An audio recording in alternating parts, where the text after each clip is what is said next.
they host the vision of this year's Regional Festival of Talents, Hawaiian City. The city of Hawaiian was established as the first born city of the Philippines. It also the first city to localize the 17 UN Sustainable Development Goals. The town got its name from the word Hawaiian, meaning bamboo in the dialect of Gaddang. The early settlers of these lakes.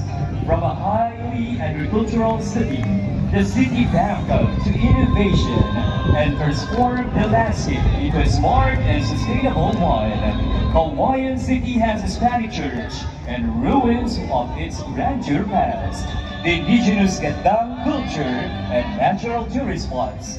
Hawaiian City celebrates its Kawakawayan Festival, a celebration of the city's bountiful harvest and merriment for the ethno-linguistic groups in the city.